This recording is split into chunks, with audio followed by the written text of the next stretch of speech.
ဒီ Real Madrid နဲ့ Bayern ပွဲကတော့တကယ်ကိုအကျိတ်နေပဲဗျာ Bayern Munich က6သွင်းတေကြလို့ရှိရင် Real တို့ဒီထက်တောင်6ပြတ်ရှုံးသွားဖို့များတယ်ပြီးရင် Bayern 6သမားနော်ရဗျာတော်တော်ကိုကောင်းတာဒီပထမပိုင်း15မိနစ်လောက်မှာ Vinicius ရဲ့ white ကန်လိုက်တဲ့အလုံးကိုစေ့သွားတာဆိုရင်တကယ်ကိုလက်ဖျားခါတယ်ဗျာ Mbappe ကန်တဲ့အလုံးဆိုရင်လည်းအဲ့လိုပဲသူစေ့သွားလို့မဟုတ်ရင်ဒီပွဲက different game တောင်ဖြစ်သွားနိုင်တယ်ဒီနေ့ပွဲမှာဆိုရင်ပွဲဆက်စချင်းပဲ Bayern ကအသေးအံတိုက်တယ်ဗျာဒီဥပမာကားတို့တလုံးညံ့သွားလို့အဲ့လုံးသာဝင်မယ်ဆိုရင် Bayern တို့ပွဲစတွေက6ရတယ်ပထမပိုင်းမှာ Real Bayern ဟောသူတပြန်ကိုတပြန်ပဲ Real ကတော့ chance တွေပိုရသေးတယ်ဗောနော်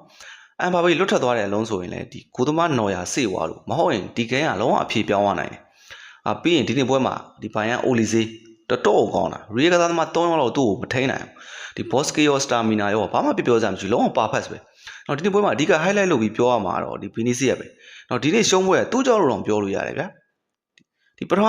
ဒီ Luis Diaz ရသွားတဲ့ goal ဆိုရင်လည်းဒါသူ့အမှားပဲနော်ဒုတိယပေးလိုက်ရတဲ့ Harry Kane ရဲ့ goal ဆိုရင်လည်းဒါသူ့အမှားလို့ပဲပြောလို့ရတယ်တဲ့လူမလွတ်တဲ့ကြားကနေပြီးတော့ Carrera ကိုသူကထိုးပေးလိုက်တယ်အဲ့ကနေပြီးတော့ဒီ Olise ကြီးရောက်ပြီးတော့ Harry Kane ကသွင်းသွားတာဒီနေ့ပွဲမှာ Vinicius တော်တော်လေးကိုခြာရလို့ပြောလို့ရတယ်နော်ပွဲချိန်မိနစ်80လောက်မှာဆိုရင်ဒါကိုဘက်က Bayern ကိုသမားနော်ယာနဲ့ 1-1 တွေ့တယ်အဲ့လုံးကိုလည်းသူ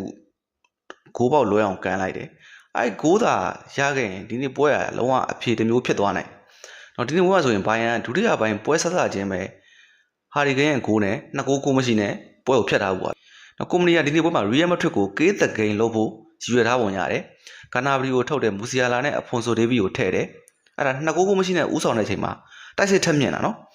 Real ကလည်းဒီဘာလင်ဂန်တို့ Bryan Diaz တို့မီလီထောင်းတို့ကိုထည့်ပြီးတော့အပြောင်းလဲလုပ်တယ်တဲ့ဂျူးဘယ်လင်ဂန်ဝင်လာတဲ့အချိန်မှာ Real တိုက်စစ်ကပို့ပြီးတော့မြိုင်လာတယ်ဒီလိုနဲ့84မိနစ်မှာဒီ Mbappe တကူရတယ်အဲ့ဂိုးကဆိုရင်လည်းဒီ Alexander Arnold ရဲ့ assistant အနေရတာတကယ်ကောင်းတဲ့ assistant ပဲအရှိကိုပြေးထွက်သွားတယ်ပြီးရင်ဂိုးရှိကိုကြော်ချပေးလိုက်တယ်ဒါကို Mbappe ကအဆုံးသတ်သွားတယ်ဗောနော်ဒီနေ့ပွဲမှာ Bayern ကတော်တော်လေးကြမ်းကြမ်းတမ်းဆော့သွားတယ်လို့ပြောလို့ရတယ်ဒီဒုတိယပိုင်းမှာအထူးသဖြင့်ဒုတိယပိုင်းမှာပွဲကိုတော်တော်လေးကြမ်းကြမ်းတမ်းဆော့ပြီးတော့ Real ကိုထိန်းချုပ်သွားတယ်လို့ပြောလို့ရတယ်ဒီဒုတိယပိုင်းတစ်ပိုင်းထဲမှာဒီမှာ Bayern ကစားသမား4ယောက်လောက်ထိအဝါထိတယ်ဗျာအထူးသဖြင့်ဒီ Vinicius နဲ့ Mbappe ကိုအဓိကထိန်းချုပ်သွားတာဗောနော်ဒီမှာကျွန်တော်ကြိုက်ဆုံးရတော့ဗျာ Bayern မှာဆိုရင်ဒါကိုသမားနော်ယာ